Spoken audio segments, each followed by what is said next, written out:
What's going on, folks? Justin Phillip here from Dog Times Productions, and you notice we're at a little different setting today. The place is a mess, the office here. I have been working a lot of projects lately, a lot of cool stuff to come up. But I just wanted to do, I had posted on the community board about, I just picked up this Samsung T5 SSD. And as I opened it, I said, man, maybe I should be doing a video about this. So just a super quick video.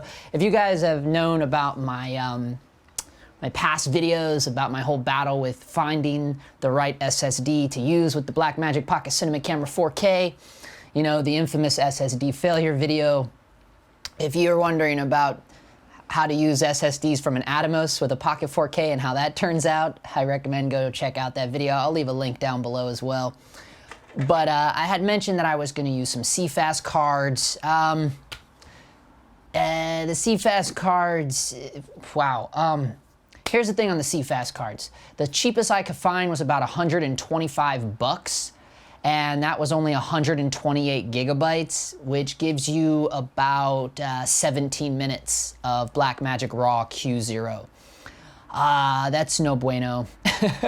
So the day before we went and filmed for the final day of Storytime with Pip, which is my fiance's short film, I'm the cinematographer on it, one of the producers, I had my little G-Tech drive. This is a 500 gigabyte SSD. I mainly use this for editing when on the go with my MacBook Pro. And I did some testing with it. Now before, in my unboxing of the Blackmagic 4K, this wasn't working. And it was dropping frames with Cinema DNG. This was before the BRAW update, and it was dropping frames even with ProRes. And I think it was because I was using a long-ass USB-C cable made by Apple. However, it was an Apple USB-C cable, but it was pretty long, and I think that was part of the problem with this dropping frames, because I tested it with the actual little miniature USB that came with it, and it worked great in all the tests I was doing. I was running around on the FlyCam, and I said, okay, I'm gonna take this to do, because the second day of Storytime with Pip, it was filmed all out in Millard Canyon here in LA, and really beautiful stuff. I really can't wait to show you guys the BTS on that, or even show you the final product. But anyways, we took this and filmed with it all day in Q0, and it was great. No drop frames, no more of that glitching stuff. And I also used it, I got picked up last minute to shoot a horror film, and I got one more day left on that, and maybe you saw a little sneak peek of that on the community board there, but I don't know, that's not really my project, so I don't think I'm allowed to share too much about that other than just like some screen grabs. So if you want to see any screen grabs or anything like that, maybe you'll want to check out my Instagram at JPOnFilm. Anyways, this has been working out great. However, I got a big long day tomorrow shooting for a web series that I shoot for. We're finally wrapping that up as well, and I thought, man, because I was using this on the feature film, and we maxed it out pretty quick with the BRAW Q0, and I ended up having, while this was offloading, I ended up having to use the Freetail, the SD card. It's a V60. It does fine with Q5. However, I did have to shoot a little bit of the feature on Q5, so I hope no one notices that. But I haven't, for one, found a huge difference between quality between the Q0 and the Q5. I don't think anyone is ever going to notice the little slight differences. Plus, it's just a few scenes that I had to record on the Q5 because of the Freetail V60 SD card. However, for tomorrow, I didn't want to get stuck in that same situation, so I said, I need another SSD, and I said, fine. Best Buy has these for 100 bucks right now, and I said, I'll go get it. Now I'll have a full terabyte between this and the Samsung. I'll have a full terabyte plus the backup 128 gigs of my little Freetail SD card. Now, I will say, as soon as I open this thing up, what the fuck? This sounds and feels chintzy as all hell. It is so cheap feeling, especially compared to this. I mean, this thing, here's the thing, guys. I love G Drive stuff. I have a huge 6 terabyte G Drive backup here. I love G Drive stuff, and this thing is super awesome for editing on the go with my MacBook Pro. Even crappy 4K codecs out of the GH5. I mean, this thing rocks. But I mean, it is durable. Like, it's encapsulated in tough rubber. It's this little thing. I mean, it looks like it's titanium, but it sounds and feels like it's completely hollow. I am a little nervous about that. It's cool how thin it is compared to the G-Tech. You know, it's very thin, and it's very compact, but holy cow. Also, everyone, I find it funny that this is like, everyone's raving and yelling at me on the internet. This is the only one that Blackmagic approved. And if Samsung's gotta know that, Blackmagic put this on their box, and yet the cables are long as shit. I'm like, why the hell is the cable so long? Meanwhile, the G-Tech drive comes with my nice little baby cable.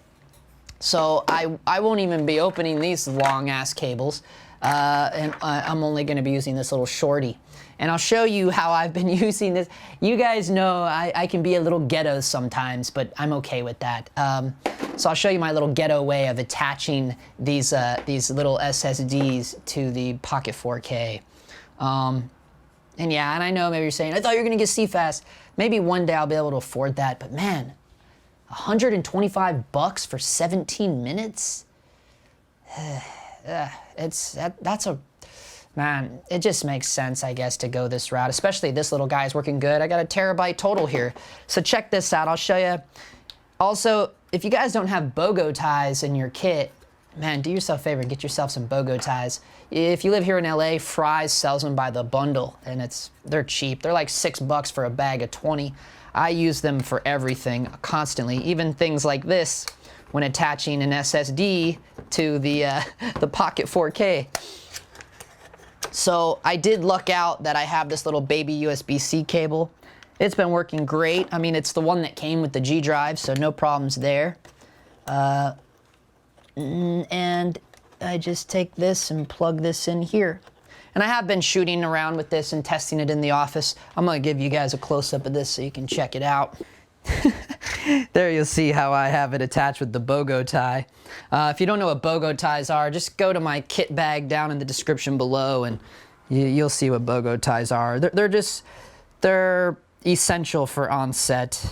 But yeah, there you see you got my little baby, there's my little baby USB-C and right into the Samsung. So that's kind of the ghetto way of how I am having it attached. Oh yeah, I just wanted to share, like, because as soon as I was taking that thing out of the box, I was like, this is the thing everybody's raving about, and it feels like a toy. But whatever, it is what it is, and as long as it performs well, I guess that's all that matters, right? The other thing that I'm excited about is I've upgraded my gimbal to the Devin GlideCam, and I am super pumped about this. I mean, as soon as I grabbed it and held it, I was like, whoa. I mean, you can feel you really can tell the difference, because I bought this from a local guy here in LA, and on my way over there, I was thinking, because I brought both my cameras to test it out, and I was thinking, is it really gonna be that big of a difference between the Flycam HD 3000? But here you'll see, you know, I mean, they're pretty similar, but man, not when you start actually just holding them with nothing on them.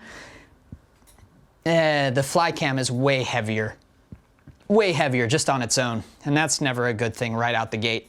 This Devin Graham one is so super nice, and it doesn't even need nearly as many weights on the bottom to hold the full Blackmagic cinema package.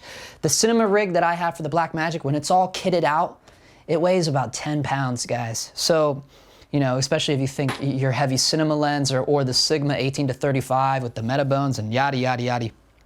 I mean, this is going to be really nice, and I guess I've never really addressed the issue why I don't just hop on the train and buy like a Ronin S or something like that, a motorized gimbal. And I don't know if I've ever talked about that before, but I am not a fan of the way any motorized gimbal looks ever. I mean, I watch all those real estate videos and it just looks like a robot is walking around the house. And I don't like the way it looks, like the camera is on a string, just like being zipped around. That's what it looks like to me. I like organic. I don't know. I don't mind a little sway here and there. Now, granted, I'm not trying to get people seasick. I know, I understand when there's wobbles and things of that nature, but I'm just not a fan of the motorized gimbal look. Plus, this thing, I never have to worry about it running out of batteries. It does not take that long at all to balance this thing. I wasn't at the guy's house very long, and I was able to balance both of my cameras on it. The wonderful thing about this Devin Graham model is there's nothing to lock down. Once you start twisting, you can just go, oh, there it is. With the FlyCam, you start twisting this stuff, and then you go, oh, hurry up, lock it down. And sometimes you go to lock it down and it moves a little bit. So these ones are a little trickier to balance just right out the gate that I've noticed. But with all that being said, I am now selling a FlyCam HD 3000. It comes with the travel bag, it comes with all the stuff. I mean, it's in pretty good condition. I've never dropped it, I've never banged it around. I mean, the decal on it is even immaculate. Bought it brand new, I did. So, you know, if you're interested in it, hit me up, let me know. If you're one of my subscribers, I'll give you a deal on it if you're looking to get. Here's the thing, here's another cool thing about steady rigs, or these GlideCam / FlyCams. I one day think it would be cool if I could be, you know, a pretty talented Steadicam operator. I think that's something to aspire to. Those guys get pretty fat paid. That's a whole career all of its own. And you know, that's something that I think would be cool. So these are great learning tools to get to that level one day. You know, if you start learning on these, you know, these are like the amateur level Steadicams. So why not start learning now? And but you know, that's it's just all whatever you're into, whatever you're going for. If you're just making weddings and real estate videos, then you probably wouldn't do this. I mean, although Parker Wahlbeck does, he loves these things and he's made fortunes on real estate videos. So I guess it's all in the eye of the artist and the beholder, so to each their own. But to me, I've never been a fan of any motorized gimbals. Don't like the way they look. I don't like all the videos I've ever seen of people trying to balance those things, and I just don't care for them. It's not my bag, it's not my cup of tea. This, to me, is just so much more simpler, makes me feel more like a man. I guess I need that in my life. No, I don't know. So there's that, and yeah, just a couple quick little gear reviews, I guess. I apologize right out the gate for the sloppiness of this desk. This is insane. I do have a little bit of OCD. This makes me nuts looking at it, so just seeing it there on the screen of the Shinobi is driving me a little nuts. So I guess I gotta get out of here and try to clean this up, considering the fact that it's Friday and I'm gonna be on set all day tomorrow. So stay tuned on the community board. I'm probably going to be posting a few little BTS pics when I can. It's not my project, you know, I'm just hired as the DP on it, so I can't reveal too much, but maybe I can, you know, get out a few behind the scenes pictures on it just to show you guys what's going down, show you what I'm doing. And you guys should do the same. Hit me up on Instagram or however. Some people have reached out. You guys have been going on my website, I guess, and finding my email. That's completely fine. You know, it's out there for a reason. So hit me up, send me some pictures of stuff you're working on. You know, I'm always interested in that. Yeah, I guess that's it for now. As always, thanks for watching, and we'll catch you next time.